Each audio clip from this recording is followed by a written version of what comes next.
प्रधानमंत्री काल में भुवनेश्वर को अगर राजधानी किसी ने बनाई वो पंडित जवाहरलाल नेहरू जी ने बनाई। ये कोई नहीं थे। आज जो बीजेपी को लोग उड़ उड़ के बात करते हैं, इनका कंट्रीब्यूशन भुवनेश्वर के लिए, ओडिशा के लिए जीरो है। जीरो है ना। अरे ये बगैर काम करे मुफ्त में प्रचार लेना चाहते हैं, लेकिन हम लोग ओडिशा के जनता के साथ खड़े होकर ओडिशा के लिए कांग्रेस ने काम किया और आज इसी वजह से ओडिशा में इतने बड़े बड़े पब्लिक सेक्टर आए। लेकिन मोदी जी कोई काम न करते हुए आपने जो कमाया था और कांग्रेस पार्टी ने जो दिया था उस सब को मोदी बेच रहा है। एयरपोर्ट बेच रहा है, माइंस बेच रहा है, जंगल काट रहा है, जमीन बेच रहा है और पानी भी दूसरों को दे रहा है। अभी जैसा राहुल जी ने कहा, जंगल, जमीन, जल, यह सभी मोदी जी अपने मित्रों को दे रहा है। लेकिन यहां की सरकार अब की नींद कर रही है, पहले की भी नींद कर रही थी। अरे हम तो वैसे लोग हैं, काम करके दिखाते हैं, सिर्फ नाम के नहीं हैं। हम यहां के लोगों के प्रगति के लिए, उन्नति के लिए बहुत कुछ काम कांग्रेस ने किए हैं। लेकिन मैं एक चीज आपको बताना चाहता हूं, 55 साल हमारी गवर्नमेंट थी, केंद्र में 160 पब्लिक सेक्टर्स हमने बनाया। कितने बनाया? 160। और 160 में उन्होंने अब तक कम से कम 23 पब्लिक सेक्टर्स, बड़े कारखाने मोदी ने बेच डाला। मोदी का काम यही है, कमाओ आप, खर्च करेंगे हम, बेचेंगे हम, खाएंगे हम। तो इसीलिए इनको सबक सिखाना जरूरी है। और जब तक मैं ये कहना चाहता हूं, अगर ओडिशा कांग्रेस को जीत दिलाएगी तब पूरे हिंदुस्तान में कांग्रेस का राज्य बनेगा। यह आप ध्यान में रखिए।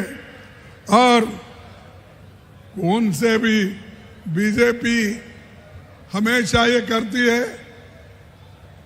कि पहले तो चीफ मिनिस्टर चुनती है, उसके साथ ही साथ अदानी अंबानी पीछे लगते हैं। कौन सी जमीन अच्छी है, कौन सी खनन अच्छी है, कौन सी जगह अच्छी है, कहाँ पावर प्लांट बनाना है, ये ढूंढते रहती है। तो इसीलिए इन लोगों को हम सबक सिखाना है। और मुझे मालूम है कि ओडिशा के लोग मजबूत हैं और ऐसे बीजेपी को सबक सिखाएगी, जरूर सिखाएगी। मैं अपने नौजवानों से मैं ये बात कहूंगा कि जो कांग्रेस ने फॉरेस्ट एक्ट लाया, सोनिया गांधी जी ने लाया और 2006 में लाया, आज उसको कमजोर मोदी सरकार कर रही है। अरे ये तो आपका जीने का मरने का सवाल है। फॉरेस्ट एक्ट किसके लिए बनाई? सोनिया गांधी जी ने गरीब की रक्षा करने के लिए, आदिवासियों की रक्षा करने के लिए। लेकिन अगर उसकी हिफाजत आप नहीं करेंगे, आपको बहुत बड़ा आपके ऊपर दोष आएगा। इसीलिए आपको लड़ना होगा, सब मिलके कांग्रेस पार्टी को मजबूत बनाना होगा। ये मैं आपसे विनती करना चाहता हूं। और उसी के साथ मैं परसों छत्तीसगढ़ गया था। मैं छत्तीसगढ़ गया था, वहां भी यही है, जितने भी आदिवासी के लोगों के जमीन है, जंगल है, वो काटने शुरू किए हैं, क्योंकि इंडस्ट्री के नाम पे वो जंगल हर जगह काटते जा रहे हैं। तो ये दोस्तों, मैं आप सबको यही कहूंगा, मोदी का एजेंडा ये है कि इस देश के संविधान को खत्म करना। वो कहते थे 400 पार तुम सीट दो, इस बार 400 पार आएंगे, तुम अगर सीट देंगे तो हम संविधान बदलेंगे। ये उनका वायदा था। अगर संविधान बदल गया, याद रखो, आप लोगों को जो पंडित जवाहरलाल नेहरू, डॉक्टर अंबेडकर, महात्मा गांधी जी, इन्होंने जो अडल्ट फ्रेंचाइज, नौजवानों को, बूढ़ों को और सभी लोगों को जो वोटिंग का अधिकार दिया है, वो अधिकार इनके गवर्नमेंट ने छीन लिया जाएगा। यह कोशिश हमेशा उनकी रही है। आज भी देखिए, अभी हमारे नेता जिक्र किए, राहुल गांधी जी ने, महाराष्ट्र में अब जो सरकार बनी है वो चोरी की सरकार है, वो चोरों की सरकार है। 85 लाख वोट को बदलकर वहां पर उन्होंने अपनी सरकार बनाई बीजेपी वाले। आज वही कोशिश, कल जो राहुल गांधी जी बिहार गए थे, आप देखे होंगे बिहार में जो बहुत बड़ी रैली हो गई, वहां पर 7 करोड़ वोटर में से 2 करोड़ वोटर्स को वो काट रहे हैं। क्या ऐसी सरकार आपको चाहिए? क्या ऐसे लोग चाहिए? क्या इससे लोकतंत्र बचेगा? बचेगा लोकतंत्र? तो ऐसे गद्दारों को हम निकाल देना चाहिए, उनको सबक सिखाना चाहिए। अगर आप सबक नहीं सिखाएंगे, अपने पैरों पे आप कुराड़ी मार लेंगे। ये लोकतंत्र है, इसीलिए आप इतने लोग अब आए हैं। ये लोकतंत्र है, इसीलिए आदिवासी को रिजर्वेशन मिला है। ये लोकतंत्र है, संविधान है, इसीलिए शेड्यूल कास्ट को आज उनको भी रिजर्वेशन मिला है। और समानता, शिक्षण, स्वास्थ्य, ये सब चीजें संविधान के वजह से सबको मिला है, सब लोगों को मिला है। इसको अगर बचाना है, आप लोग एक होना, मजबूत रहना। हाल ही में मैं सुना, देखो सुनिए बाबू, सुनिए, तुमको भी बोलने में आसानी होगा कि जो बीजेपी सेक्युलर और सोशलिज्म इस शब्द को कॉन्स्टिट्यूशन से हटाना चाहती है। क्यों हटाना चाहती है?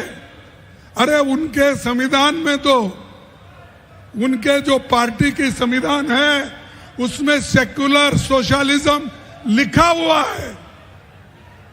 और 1980 में उन्होंने जो संविधान बनाया उसमें ये उन्होंने लिखा है, हम भी संविधान में जो लिखा है उसका पालन करते हैं। अरे कहां पालन करते हो? हर जगह आरएसएस और बीजेपी ऐसे बातें कहते हैं, गरीबों के खिलाफ कहते हैं, संविधान के खिलाफ कहते हैं। इसीलिए मेरा नौजवानों से एक नम्र विनती है, आप जागो, उठो, संविधान की रक्षा करो, तभी तुम बचेंगे। नहीं तो ये लोग, बीजेपी के लोग, ये हर समाज को बांट रहे, हर धर्म को बांट रहे हैं। अगर धर्म में झगड़ा लगाने की कोशिश ये क्यों कर रहे हैं कि हम लोगों को ये चाहते हैं कि इनका बंटवारा करो। भाइयों, हम तो संविधान बचाने के लिए आए हैं। और राहुल गांधी जी भारत जोड़ो यात्रा उन्होंने कन्याकुमारी से कश्मीर तक की, क्यों किया?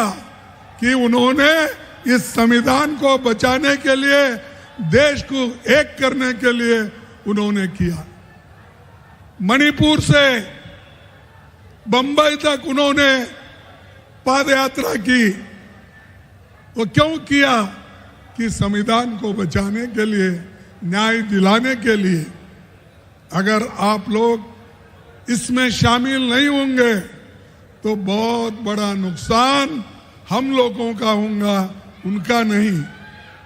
इसीलिए भाइयों, मैं आपसे यही कहूंगा कि आज मोदी हमेशा ईडी, सीबीआई, इनकम टैक्स, ये सब चीजें करने का काम कर रही है, लेकिन आपको डरना नहीं है। आप डरेंगे तो मरेंगे, आप डरेंगे तो मरेंगे। अगर आपको जीना है तो डरना नहीं, काम करना है। उसी के साथ मैं आपको यहाँ पर एक बात कहने आया हूं, जो अब राहुल जी आवाज उठाए थे, अब सुप्रीम कोर्ट ने भी डायरेक्शन दिया है। सुप्रीम कोर्ट ने क्या डायरेक्शन दिया है? पहले वोटर लिस्ट बनाते वक्त वहां पर Aadhaar card, voter ID card, ration card, ये वो नहीं लेना चाहते थे, लेकिन सुप्रीम कोर्ट ने बोला कि आधार कार्ड भी चलेगा, राशन कार्ड भी चलेगा। किसी इस डॉक्यूमेंट को आप लिस्ट में डालो और लिस्ट में डालकर वोटर लिस्ट बनाइए। भाइयों, आप तमाम लोगों को मैं एक बात कहना चाहता हूं, मोदी जी कितने झूठ बोलते हैं, बीजेपी कितनी झूठ बोलती है। उन्होंने ये जो हिंदुस्तान पाकिस्तान का युद्ध हो रहा था,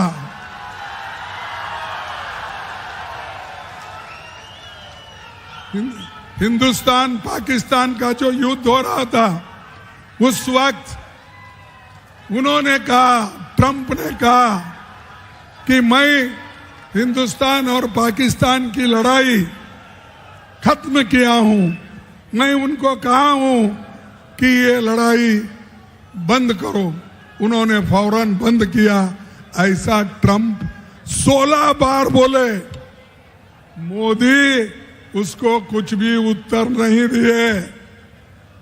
और क्यों नहीं दिए? उनके पास ट्रंप के खिलाफ बोलने की हिम्मत नहीं थी। जब उनके पास हिम्मत नहीं है, ऐसे लोग देश की हुकूमत नहीं कर सकते। जिसके पास ताकत नहीं, जो आदमी ताकत से नहीं लड़ता, उस आदमी को इस देश के ऊपर, जिस देश का रक्षण करने की हिम्मत नहीं है, उनको हम कभी लीडर नहीं मानेंगे। और दूसरी बात, यहां पर जो मोदी जी ने बहुत सी बातें करके गई, अभी भी करते हैं कि भाई डबल इंजन सरकार आई है। डबल इंजन सरकार क्या है भाई? कौन सा काम कर रहे हैं? अरे डबल इंजन की सरकार तो अदानी को जमीन दे रही है, पीयूसी बेच रही है। सब चीजें अमीरों के लिए हैं, इस ओडिशा के गरीबों के लिए कुछ नहीं है। मैं एक दलित कम्युनिटी से आता हूं, मेरे को दर्द है, क्योंकि ये संविधान बचा तो ही मैं बचूंगा। दलित बचेंगे, आदिवासी बचेंगे, नौजवान बचेंगे, महिला बचेंगे, किसान बचेंगे। दूसरों की इसकी फिक्र नहीं है। क्यों फिक्र नहीं? वो खा पी के मजे में है, उनको कुछ चाहिए नहीं।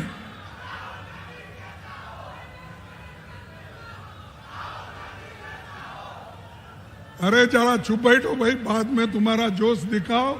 इलेक्शन आ रहे हैं नजदीक, उस इलेक्शन में अगर जीत के आए तो हम आपके ऐसे 100 ललकार सुनेंगे। थोड़ा पहले सुनने का सीखो भाइयों। और एक बात आपको ये कहूंगा कि राहुल जी मणिपुर गए तो मोदी क्यों नहीं गए भाई? मोदी क्यों नहीं गए? आज तक नहीं गए। 42 विदेश देशों में उन्होंने घूमा, 42 देशों में आज तक गए हैं। अभी भी 8 राष्ट्र का घूम रहे हैं, मालदीव्स को जा रहे हैं। अरे ये सब देशों को आप जा सकते हो, क्यों मणिपुर नहीं जाते? वहां रेप हो रहे हैं, घर जलाए जा रहे हैं, बच्चों की शिक्षा नहीं है, स्कूल बंद है। ये सब हो रहा है, मोदी उधर पैर नहीं रख रहे। इतने जहाज है उनके पास, क्या उनको 1-2 घंटे टाइम नहीं मिलता? आपको पाकिस्तान के लोगों को बिन बुलाए जाकर उनसे गले मिलते हो, हर लीडर से जाकर गले मिलते हो, तो क्या आपको मणिपुर के महिलाओं का रक्षण करने के लिए, महिलाओं को, बच्चों का रक्षण करने के लिए, वहां के जो इतनी भारी आपस में लड़ाई चल रही है उसको शमन करने के लिए आप क्यों नहीं जाते? ये मैं पूछता हूं। लेकिन उनको देश के बारे में हमदर्दी नहीं है, उनको सिर्फ गले में मेरे को कौन बुलाकर कौन वो उनका देश का हार डालेगा, किस देश में जाके मैं वो सर्वोच्च पद लेऊं, इसमें ज्यादा उनका ध्यान है। और मैं आपसे ये कहना चाहता हूं कि ये उनके पास उधर जाने की हिम्मत नहीं है और वो जाना भी नहीं चाहते। और मैं खास करके SC ST और अल्पसंख्यक समुदाय के उनके भय को निकालना चाहता हूं। मैं चाहता हूं आदिवासी भाइयों, शेड्यूल्ड कास्ट के लोगों,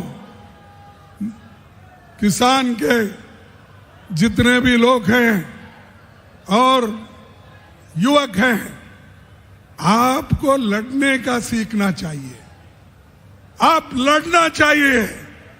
और मैं यही कहीं दलित लोगों से भी कहूंगा, आदिवासियों से कहूंगा कि तुम अगर लड़ेंगे नहीं तो तुम निश्चित रूप से मरेंगे। तुमको दबाने वाले लोग हैं, तुमको दूर रखने वाले लोग हैं, मनुस्मृति को लाके तुमको मंदिर से दूर रखते हैं, तुमको हर देवल से दूर रखते हैं। मैं हाल में सुना यहां पर जो एक हालात हो गई,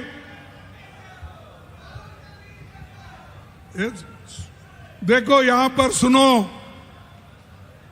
हाल ही एक खबर मुझे मिली है, उड़ीसा के गंजाम डिस्ट्रिक्ट में 2 दलित लोगों को पीटा गया। 2 दलित लोगों को पीटा गया, बाल काटे गए, 2 किलोमीटर तक घुटने पर उनको चलाने की कोशिश की और घास खाने गंदा नाली का पानी पीने के लिए मजबूर किया। क्या ये चाहते हैं? अरे इसके ऊपर आप जोर लगाओ, कहो, लड़ो। वो छोड़कर अगर हम छोटी मोटी बात करते नहीं तो मर जाएंगे।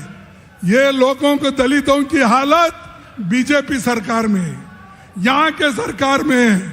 हमारी पार्टी लड़ रही है, हमारी पार्टी सत्याग्रह कर रही है, हमारी पार्टी हर जगह एजिटेशन कर रही है, लेकिन सरकार सो गई है। सरकार को उठाना होगा। जो चाहे उस मंत्र से उठाओ, तभी वो उठेंगे। और शेड्यूल कास्ट की हालत अगर उड़ीसा में ऐसी है तो आप ध्यान में लो, कल के दिन किसी और जगह ऐसा ही होगा। भाइयों, एक ऑफिसर को भी बीजेपी वालों ने मारा। अरे ऑफिसर को मारते हैं, दलितों को मारते हैं। अगर ये चीज यहां पर चलते गया तो कोई गरीब नहीं बचेगा, कोई दलित नहीं बचेगा। इसीलिए आपको ठीक ढंग से काम करना है। मैं एक रिपोर्ट पढ़ा, विधानसभा 29 मार्च 2025 को यहाँ के उपमंत्री ने विधानसभा में एक स्टेटमेंट दिया है। 11 महीने में 28,000 महिलाओं पर और बच्चों पर अत्याचार हुए। कितने? 11 महीने में 28,000 महिलाओं और बच्चों पर अत्याचार हुए। इसके खिलाफ लड़ो। ये लड़े तो ही हमारे लोग जागृत होंगे, महिला जागृत होगी, लड़ने की शक्ति आ जाएगी। तो इसीलिए आप सभी लोग, चाहे वो Gopalpur bridge Ganga gang rape हो, चाहे वो हमारे फैक्ट फाइंडिंग कमेटी कांग्रेस की भेजे थे, वो रिपोर्ट भी आया है, हम देखेंगे। उसके बाद में सदन में भी इस बात को हमारे लोग उठाए हैं और आने वाले दिनों में भी इसके बारे में ज़्यादा से ज़्यादा लोग ये सवाल को उठाएंगे। और एक मैं खास करके कहना चाहता हूँ, यहाँ पर कमीशन खोरी बहुत है। अरे सैंड बेचते हैं, फॉरेस्ट बेचते हैं, हर चीज बेचने का, कमीशन खाने का। तो ऐसे बीजेपी के लीडरों को, गुंडों को आपको ठीक करना होगा। जैसा ठीक करना है वैसा ठीक करो। आप कहेंगे ठीक करे तो हमको जेल में डालेंगे, जेल में डालेंगे तभी तो आप लोग लड़ते रहना है अपने हकूक के लिए। जब आजादी के लिए हमारे लोग, लाखों लोग जेल गए, फांसी पे चढ़े, अपने बच्चों की जब स्कूल बंद कर दिए, तो क्या वो नहीं लड़े? किनके लिए लड़े? क्या ये अपनी हिफाजत के लिए, अपने हकूक के लिए आप इन गुंडों के साथ लड़ नहीं सकते?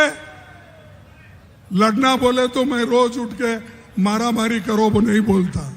लड़ना जो बापू ने हमको सिखाया है, सत्याग्रह करना, एजिटेशन करना और सब लोग मिलके काम करना। तो मैं जो अभी याद किए, राहुल गांधी जी ने भगवान जगन्नाथ की रथ यात्रा तक सरकार ने लापरवाही की। वो उसमें 3 श्रद्धालु मर गए, 50 से अधिक लोग घायल हो गए और रथ भी 2 दिन ठहरा। अमीर आने तक उसको खींचना नहीं। क्या अमीर के लिए भगवान बना है? क्या अमीर के लिए ही जगन्नाथ है? अरे भाई, भगवान सबके लिए होता है। और आज ये भगवान के नाम में भी लूट रहे हैं। ये बीजेपी का काम यही है। भगवान का राम नाम सत्य है ये बोलते हैं, और उनका काम क्या है? मुख में राम बगल में छुरी, मुख में राम बगल में छुरी। अरे ये बीजेपी का काम है, इनको हमको छुड़ाना है। और यहाँ पर जो हमारी नेता इंदिरा गांधी जी आई थी, आप सबको मालूम है कि इंदिरा गांधी जी ने उस वक्त क्या कहा था। उन्होंने ये कहा था कि यहाँ पर जो मैं आई हूँ, मैं उन्हीं के शब्द को मैं पढ़ता हूँ। मैं आज यहाँ हूँ, कल शायद यहाँ न रहूं। मैं आज यहाँ हूँ, कल शायद यहाँ न रहूं। मुझे चिंता नहीं कि मैं रहूं या न रहूं। मुझे गर्व है कि मैंने अपना पूरा जीवन अपने लोगों की सेवा में बिताया है। मैं आखिरी सांस तक ऐसा करती रहूंगी, और जब मरूंगी तो मेरे